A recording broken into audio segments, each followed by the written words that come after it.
चलिए आज हम 8085 माइक्रो प्रोसेसर के पिन डायग्राम के बारे में पढ़ेंगे।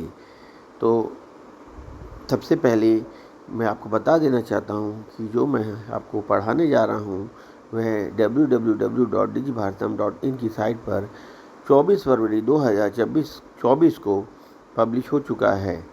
आप चाहें तो वहाँ पर जाकर ये पूरे के पूरे नोट्स ले सकते हैं, या इंग्लिश में भी हैं और हिंदी में भी हैं। तो सबसे पहले 8085 एक माइक्रो प्रोसेसर होती है जो कि 8 बिट की होती है। इसे 8 बिट की माइक्रो प्रोसेसर इसलिए कहते हैं क्योंकि यह 8 बिट के इसमें डेटा बस होती है, और इसमें जो एड्रेस बस होती है वो 16 बिट की होती है। ठीक है, और ये 16 बिट की एड्रेस से 64 किलोबाइट्स मेमोरी को एड्रेस कर सकता है। इस 8085 माइक्रो प्रोसेसर को ऑपरेट करने के लिए +5 वोल्ट की पावर सप्लाई की आवश्यकता होती है, और जो पिन है ये 40 पिन की आईसी है। इसे इंटेल द्वारा बनाया गया है। तो ये आप देख रहे हैं, हिंदी में भी दिया हुआ है। अब आगे इसको अब हम पढ़ेंगे कि पहले हम पिन डायग्राम देखते हैं और फिर उससे पिन डायग्राम को हम पढ़ेंगे। तो जैसा कि आप पिन में देख पा रहे हैं, यहाँ पर इस टाइप से नॉच होता है, और इसकी लेफ़्ट साइड से हम काउंटिंग शुरू करते हैं। तो लेफ़्ट साइड से काउंटिंग है 1 2 3 4, इस प्रकार से 5 6 7 8 9 लेके 20 तक। फिर राइट साइड में 21 22 23 और लास्ट में आके 40। तो इस प्रकार से 40 पिन की आईसी है। तो इसमें जो पिन है एक नज़र हम देख लेते हैं, फिर जब हम पढ़ेंगे तो क्यों हमें थोड़ा सा दिमाग में रहना चाहिए। तो जैसे पिन नंबर 1 पर X1 X2 लिखा है, पिन नंबर 3 पर रीसेट आउट लिखा है, pin number 4 SOD, pin number 5 SID, फिर ट्रैप RC 7.5 6.5 5.5 INT बार, फिर यहाँ पर AD0 से AD7 तक, और फिर VSS। और इधर राइट साइड पर देखेंगे तो VCC, hold, HLD, clock out, reset in, ready, IUM bar, S1 RD bar, read bar, ALE S0 line, और फिर A15 से लेके A8। इस प्रकार से जो शॉर्ट में मैंने आपको पिन बता दिए हैं। अगर आपको पेपर में ये पिन डायग्राम 8085 को समझाने के लिए आता है तो आपको ये पिन डायग्राम बनाना पड़ेगा और उसके बाद समझाना भी पड़ेगा। तो चलिए इसको हम एक एक करके सभी पिनों के बारे में पढ़ते हैं। सबसे पहले पिन 40 की बात करते हैं। पिन 40 जो है VCC को रिप्रेजेंट करता है। तो ये जो पिन नंबर जो 40 पिन है, ये एक्सटर्नल पावर सप्लाई यहाँ पर कनेक्ट होती है, जो कि 5 वोल्ट सप्लाई, क्योंकि हर आईसी को पावर सप्लाई की आवश्यकता होती है। तो +5 वोल्ट की पावर सप्लाई की आवश्यकता 8085 को भी होती है। तो ये पिन नंबर 40 में से उपलब्ध कराई जाती है। तो जैसा कि हम यहाँ पर देख पा रहे हैं, ये है पिन नंबर 40। ये देखिए, आप ये ऊपर देखें, ये देखिए पिन नंबर 40 है। ठीक है, चलिए अब अगला पिन पढ़ते हैं। अगला पिन है पिन नंबर 20। पिन नंबर 20 जो है वो है VSS। This pin shows the grounded connection. तो ये ग्राउंडेड कनेक्शन को बताता है। तो यह पिक्चर में अगर हम देखेंगे तो ये नंबर, ये देखिए यहाँ पर आप देख पा रहे हैं कि ये देखिए पिन नंबर 20 जो है ग्राउंड रहेगा। अब अगला पिन जो आता है वह है पिन नंबर 1 और 2। तो पिन नंबर 1 और 2 जैसा कि मैंने आपको पहले बताया था, यहाँ पर X1 X2 हैं। These two pins are connected with a crystal और LC network to maintain the internal frequency of the clock generator। तो चूँकि ये डिजिटल IC पिन है और इसको ऑपरेट कराने के लिए डिजिटल फ्रिक्वेंसी की आवश्यकता होती है। तो यहाँ पर जैसा हम देख पा रहे हैं, ये पिन नंबर 1 और 2 X1 X2 में इसके आगे एक क्रिस्टल यहाँ पर लगा होता है, और इस क्रिस्टल के द्वारा ही यहाँ पर इसको क्लॉक फ्रिक्वेंसी मिलती है। और इस क्लॉक फ्रिक्वेंसी के इस X1 X2 पिन के अंदर डिवाइड बाई 2 सर्किट होता है, और उस डिवाइड बाई 2 के सर्किट से ऑपरेटिंग फ्रिक्वेंसी प्राप्त होती है। मान लो क्रिस्टल फ्रिक्वेंसी 4 किलोहर्ट्ज़ है, तो डिवाइड बाई 2 सर्किट लगने के कारण अंदर 1 और 2 पिन के अंदर की ओर, यहाँ जो अंदर की ओर यहाँ पर जो है अंदर की ओर यहाँ पर डिवाइड बाई 2 सर्किट पिन लगा होता है। तो डिवाइड बाई 2 सर्किट पिन जो लगा होगा तो उसके आउटपुट जो फ्रिक्वेंसी मिलेगी वो यहाँ अगर 4 मेगाहर्ट्ज़ थी क्रिस्टल, तो यहाँ पर 2 मेगाहर्ट्ज़ है, और ये जो है इसकी ऑपरेटिंग फ्रिक्वेंसी बन जाएगी। तो सपोज़ हमको 2 मेगाहर्ट्ज़ की ऑपरेटिंग फ्रिक्वेंसी वाला IC 8085 चाहिए है, तो हमको जो क्रिस्टल लगाना पड़ेगा उसकी फ्रिक्वेंसी होगी 4 मेगाहर्ट्ज़। चलिए अब हम आगे चलते हैं। तो इस प्रकार से आप पिन 1 2 समझ गए हैं। अब अगेन हम आते हैं पिन नंबर 37, जो कि क्लॉक आउट पिन है।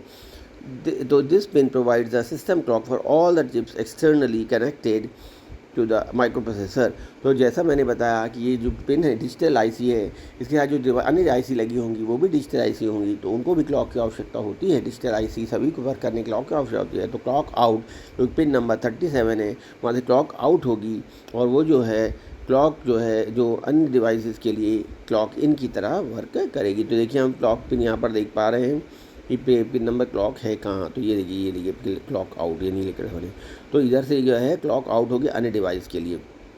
अब हम फिर से आते हैं पिन नंबर 21 से लेके पिन नंबर 28 के लिए। तो पिन नंबर 21 से लेके पिन नंबर 28 होती क्या है, ये है A0 से लेके ये है ए एड्रेस बस होती है A8 से A15 तक। तो ये 16 एड्रेस बस होती हैं, और 16 में से जो 8 अपर हैं ये अपर और हायर ऑर्डर एड्रेस बस कहलाती हैं। तो ये पिन 21 से लेके पिन 28 तक होती हैं। और जब भी माइक्रोप्रोसेसर को किसी डिवाइस को, किसी आईसी को या किसी को मेमोरी लोकेशन को एड्रेस करना होता है तो इसके थ्रू वो एड्रेस कर सकता है। तो 8 बिट्स यहाँ पर रखेगा, और बाकी 8 बिट रखने के लिए माइक्रोप्रोसेसर जो है जो ये वाली जो पिनें हैं, ये देखिए यहाँ पर मैं आपको दिखा देता हूँ। ये जो पिनें ये वाली 8 ये हायर ऑर्डर एड्रेस बस हैं, और जो इधर वाली हैं पिन नंबर 12 से लेके पिन नंबर 28 तक की जो पिनें हैं ये लोअर ऑर्डर एड्रेस बस होती हैं।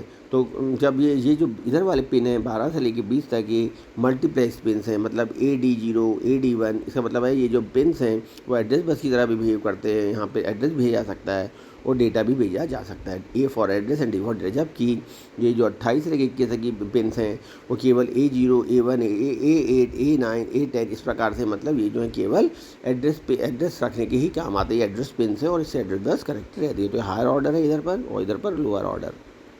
ठीक है, तो चलिए हम आगे चलते हैं। तो इस प्रकार से हमने 1 से लेकर 21 तक को देख लिया, 28 तक को देख लिया। अब और ये जो एड्रेस बस होती हैं वो यूनिडायरेक्शनल होती हैं। तो यूनिडायरेक्शनल का मतलब क्या हुआ कि माइक्रोप्रोसेसर इसमें डेटा रख सकता है, इसमें डायरेक्शन ऑफ फ्लो जो है वो माइक्रोप्रोसेसर से बाहर की ओर होता है। अब आगे चलते हैं, तो अब हम पढ़ते हैं कि पिन नंबर 12 से 19। तो अभी मैंने बताया था पिन नंबर 12 से 19 ये क्या है, मल्टीप्लेक्स एड्रेस डेटा बस, ये मैं बता चुका हूँ आपको। और ये जो हैं दोनों ही यहाँ पर ये जो पिन्स हैं इनमें एड्रेस और डेटा बस जो बस कनेक्ट होती है वो डेटा को भी कैरी करती है और एड्रेस को भी कैरी करती है।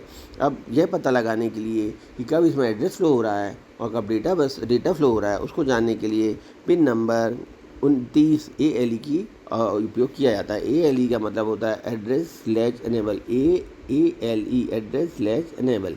तो एड्रेस स्लैश एनेबल जब भी माइक्रोप्रोसेसर 16 बिट का एड्रेस प्लेस करता है तो ALE पिन को हाई कर देता है, जिससे कि पता चल जाता है कि माइक्रोप्रोसेसर इन पिनों में एड्रेस भेज रहा है, किसमें AD0 से लेके AD7 तक। आगे आते हैं, अब आता है इसको, अब आप हैं पिन नंबर 32। पिन नंबर 32 जो है RD बार है। RD बार का मतलब हुआ RD बार का मतलब होता है, इसको RD डैश भी कहते हैं और RD बार भी कहते हैं। देखिए RD डैश का हो या RD बार का हो एक ही बात है। तो इसका मतलब है ये लो सिग्नल है। यहाँ पर जब माइक्रोप्रोसेसर 32 बिट से जब माइक्रोप्रोसेसर किसी बिट से किसी डिवाइस से कोई डेटा को रीड करना चाहता है तो पिन नंबर 32 को 0 या लो बना देता है।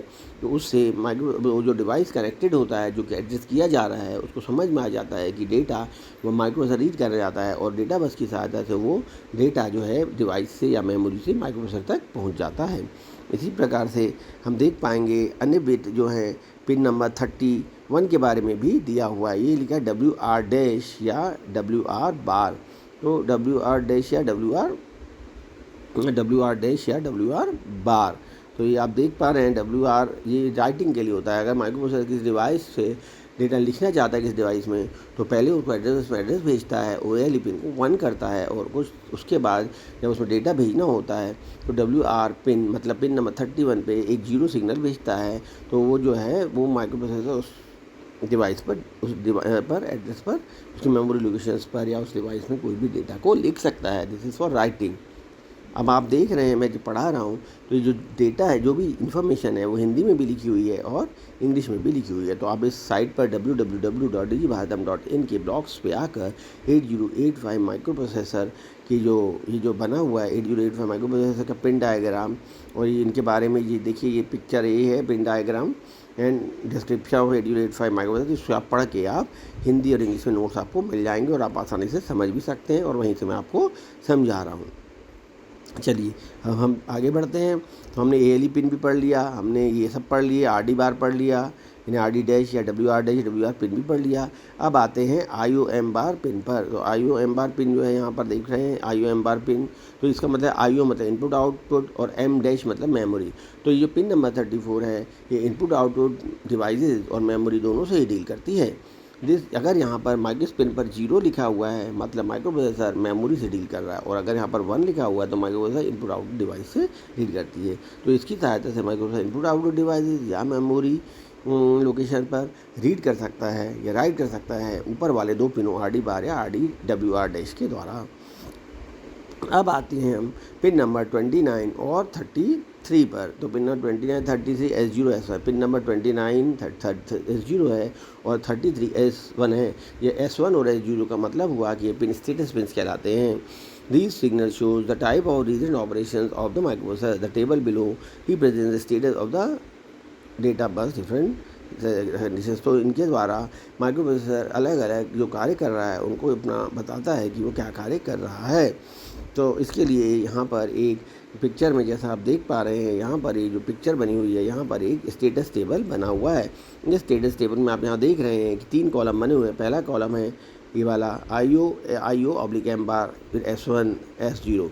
तो अलग अलग वैल्यूज़ दी हुई हैं 0 1 1 1J 1, अलग अलग वैल्यू 0 1 0। इस प्रकार से अलग अलग वैल्यूज़ के लिए अलग अलग माइक्रोप्रोसेसर मशीन साइकिल या कार्य करता है। जैसे अगर IOM पहली लाइन की हम देखते हैं पहली रो को, तो पहली वैल्यू है 0 1 1।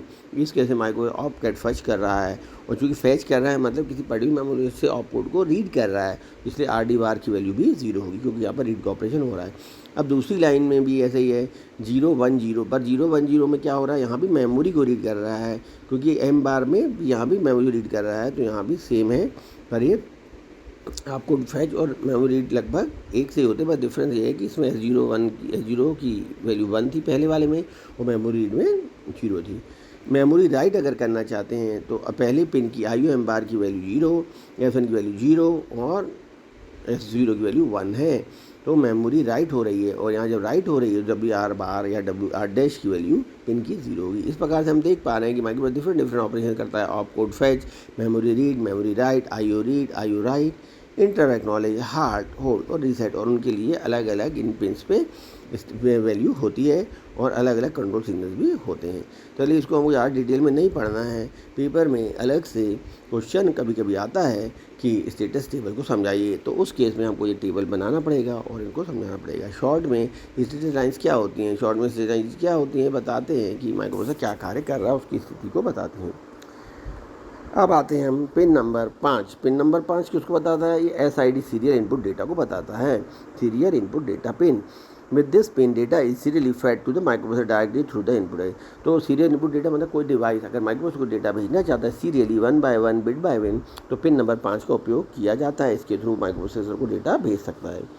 अब आता है pin number 4। Pin number 4 serial output data के काम आता है। यदि कोई माइक्रोप्रोसेसर किसी डिवाइस को data serially bit by bit भेजना चाहता है तो पिन नंबर 4 की सहायता से बिट बाय बिट डेटा उसको भेज सकता है। अब आगे हम आते हैं, इसके अलावा interrupt and externally generated signals.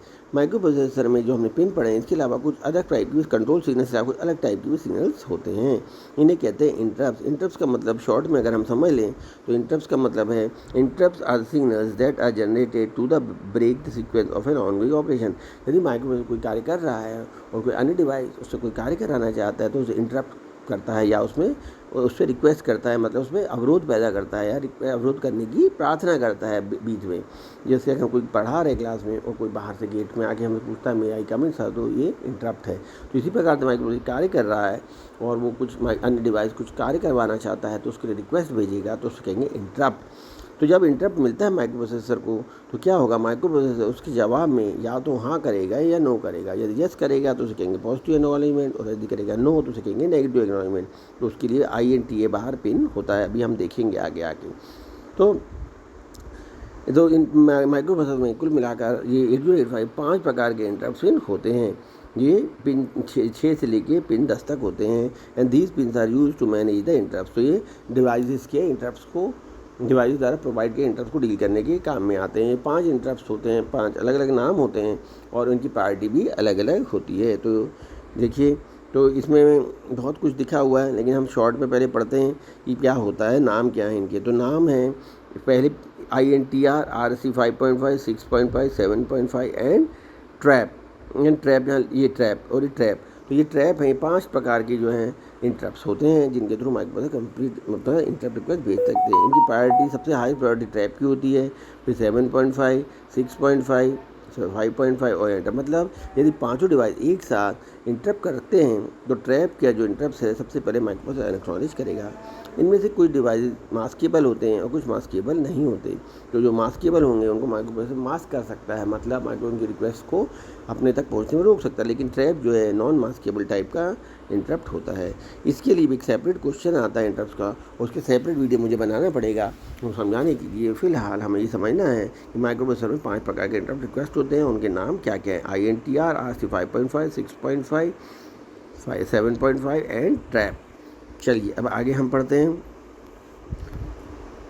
INTA बार या INTA बार या INTA डैश या डैश लगा हुआ है या बार लगा है। तो ये signal at the pin acknowledge the generate pin. जैसा मैंने बताया है कि जो डिवाइस है, कनेक्टेड डिवाइस, वो इंटरप्ट रिक्वेस्ट इन 5 पिनों से जो कि ऊपर बताया गया उसको भेजता है। माइक्रोफोन के जवाब में INTA बार पिन नंबर 11 से उनको एक्नॉलेज मिलता है। यदि माइक्रोफोन इसमें 0 भेजेगा तो मतलब माइक्रोफोन ने उसकी रिक्वेस्ट को एक्नॉलेज कर लिया। और माइक्रोफोन अगर 1 भेज रहा है तो मतलब माइक्रोफोन ने उसकी पिन को एक्सेप्ट नहीं किया है, उसकी इंटरप्ट रिक्वेस्ट को, मतलब नेगेटिव एक्नॉलेजमेंट भेज रहा है। अब आता है reset pin, pin number 36, reset in dash या रीसेट इन बार। तो ये एक्टिव लो सिग्नल है जो कि reset the BC of the microprocessor to 0 और we can say after resetting the PC hold initial. तो जब इस पिन को दबाया जाता है यहाँ पर या फिर इस पिन में 0 सिग्नल भेजा जाता है तो माइक्रोप्रोसेसर रीसेट हो जाता है इसकी इनिशियल वैल्यू पर। अब आता है रीसेट आउट। जब हम रीसेट करेंगे माइक्रोप्रोसेसर को तो हम चाहेंगे कि उससे कनेक्टेड अन्य डिवाइस भी रीसेट हो जाए। तो उनके लिए पिन नंबर 3 रीसेट आउट से एक सिग्नल निकलेगा जो कि माइक्रोप्रोसेसर से अन्य डिवाइस तक पहुंचेगा और अन्य डिवाइस कनेक्टेड डिवाइस भी रीसेट हो जाएंगे। तो ये हमने पूरे पढ़ लिए हैं, रीसेट इन, रीसेट आउट, और हम समझ सकते हैं कि कैसे कार्य करता है।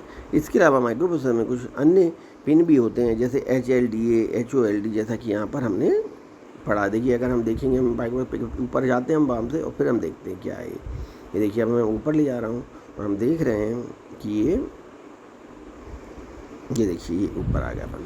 तो यहाँ पर देखो हमने देखी सब पिन पढ़ लिए हैं। देखो हमने देखो पिन कौन से नहीं पढ़े, ये होल्ड नहीं पढ़ा, HLD नहीं पढ़ा, ये होल्ड करने के HLD होल्ड एक्नॉलेजमेंट। तो बाकी लगभग सभी पिन हमने पढ़ लिए हैं और रेडी पिन एक नहीं पढ़ा। तो रेडी पिन क्या होता है, पिन नंबर 33 पिन जो बिना वो रेडी पिन जब कोई माइक्रोप्रोसेसर जो है कोई डिवाइस माइक्रो से कनेक्टेड होता है और वो कार्य करने के लिए तैयार होता है तो रेडी पिन के द्वारा ये बताता है माइक्रोप्रोसेसर की वो पिन कार्य करने के लिए तैयार है। देखिए यहाँ पर लिखा हुआ है। तैयार होने पर अगर माइक्रोप्रोसेसर रेडी पिन पर कुछ सिग्नल नहीं मिल रहा है या 1 नहीं मिल रहा है तो मतलब माइक्रोप्रोसेसर वो जो डिवाइस है माइक्रोप्रोसेसर कम्युनिकेट करने के लिए तैयार नहीं है। ये हिंदी में भी लिखा है, इंग्लिश में भी यहाँ पर लिखा हुआ है। अब आते हैं हम ऊपर होल्ड और होल्ड, ये जो हम भूल गए थे हम पढ़ना। तो होल्ड पिन के बारे में हम पढ़ते हैं। तो pin number 13 hold this pin generate signal to processor that more than 1 request is present to access the data. यदि कोई डिवाइस माइक्रोप्रोसेसर के एड्रेस बस और डेटा बस को टेम्परेरी यूज़ करना चाहता है तो होल्ड रिक्वेस्ट भेजता है और माइक्रोप्रोसेसर अगर उसको परमिशन देगा तो उसके लिए होल्ड एक्नॉलेज पिन जो यहाँ पर दिया हुआ है पिन नंबर 38 होल्ड एक्नॉलेज के थ्रू करेगा। मतलब माइक्रोप्रोसेसर किसी रिक्वेस्ट भेजी होल्ड में पिन नंबर 39 पर तो माइक्रो उसके जवाब में अगर 1 भेज रहा है उस डिवाइस को, मतलब माइक्रोप्रोसेसर को उसकी रिक्वेस्ट को मान लिया है और अपनी एड्रेस और डेटा बस टेम्परेरी उसको यूज़ करने के लिए दे देता है और कार्य खत्म होने के बाद शायद वापस वो एड्रेस बस और डेटा बस वापस माइक्रोप्रोसेसर को मिल जाती है। तो ये उसी प्रकार का जैसे हम किसी से पेन थोड़े टाइम काम करने के लिए उधारी मांगते हैं और यूज़ करने के बाद उसे वापस कर देते हैं। तो लगभग मैंने सभी पिन, मेरे को ऐसा लगता है मैंने पढ़ा दिए हैं, कोई पिन इसमें छूटा नहीं है। और ये पिक्चर जो है ये एक बार फिर से हम देख लेते हैं, इसमें दिख रहा है कि मैंने लगभग सब पिन पढ़ा दिए हैं। तो अगर पेपर में आपको क्वेश्चन आएगा तो आपको इसका डायग्राम बनाना पड़ेगा और इन सब पिनों को समझाना पड़ेगा, तभी आपको पूरे मार्क्स मिलेंगे। तो आशा करता हूँ कि आपको वीडियो अच्छे समझ में आया होगा।